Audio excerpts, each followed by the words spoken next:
نبی کریم علیہ السلام نے ایک دن صحابہ سے پوچھا بتاؤ بہترین عورت کون سی ہوتی ہے؟ کون ہوتی ہے؟ آکسفورڈ کی پڑھی ہوئی جی، پنجاب یونیورسٹی جس نے ایم فل کا مقالہ لکھا ہو، پی ایچ ڈی ہو جس نے پی ایچ ڈی کی ہو نمل یونیورسٹی سے، ایک کراچی یونیورسٹی کی ڈگری ہولڈر ہو کہ باہر سے ایم بی بی ایس کر کے آئی ہو، کون افضل ہوتی ہے؟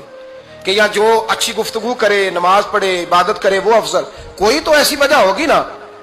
صحابہ سے حضور نے سوال پوچھا تو صحابہ نے بھی مختلف جوابات دیے۔ کسی نے کہا حضور پنجگانہ نماز پڑھنے والی، اور میں بات تمہاری ٹھیک ہے پر تم میری مراد کو نہیں پہنچے۔ ایک نے کہا یا رسول اللہ صلی اللہ علیہ وسلم پردہ کرنے والی، فرمایا بات تمہاری ٹھیک ہے پر تم میری مراد کو نہیں پہنچے۔ ایک نے کہا حضور با پردہ عورت، فرمایا بات تمہاری ٹھیک ہے پر تم میری مراد کو۔ حضرت علی کہتے ہیں بیٹھا میں بھی تھا بیچ، لیکن میں بھی مراد کو سمجھ نہیں پا رہا تھا، حالانکہ شہر علم کے دروازے کا نام مولا علی ہے۔ فرماتے ہیں اس وقت اللہ کی حکمت تھی کہ جواب کوئی اور دے، تو حضرت علی کہتے ہیں قد بھی میرا چھوٹا تھا، بیٹھا بھی میں پیچھے تھا، تو تھوڑی گردن اور جھکا کے نا تو میں نکل گیا اور فاطمہ کے حجرے میں پہنچ گیا۔ تو میں نے کہا فاطمہ حضور نے ایک سوال پوچھا ہے تو صحابہ جواب دے رہے ہیں پر حضور کہتے ہیں تم میری مراد کو نہیں پہنچے، ذرا جلدی سے جواب نہیں دیتی؟ تو خاتون جنت ہنس پڑی، فرمانے لگی میں جواب دوں؟ آپ کو بھی کہا ہاں دیں جواب کا کیا؟ فرمانے لگے بتاؤ سب سے بہترین عورت دنیا کی کون سی، سب سے بہترین؟ تو جناب فاطمہ کہنے لگی سادہ سا جواب تھا، آپ لوگوں کو آیا کیوں نہیں؟ کہا چلو بتاؤ۔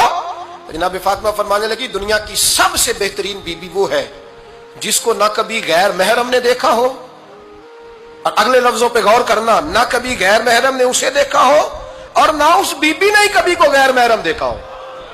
یہ کوئی پردہ نہیں کہ بی بی کہتی ہے جناب میں تو چہرہ ڈھام کے نکلی تھی، باقی میں دکاندار سب سے بات چیت کر آئی، سب کے چہرے دیکھ آئی۔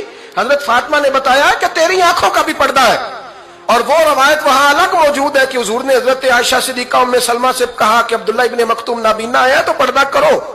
تو یہ نابینا اس سے پہلے، سیرت نگاروں نے لکھا ہے کہ ایک دن یہ اس سے پہلے حضرت فاطمہ کے گھر چلے گئے حضور کے ساتھ، تو نبی کریم علیہ السلام نے جب ان کو لے کے حضور داخل ہوئے تو جناب فاطمہ نے آنکھیں جھکا لی، پردہ کر لیا۔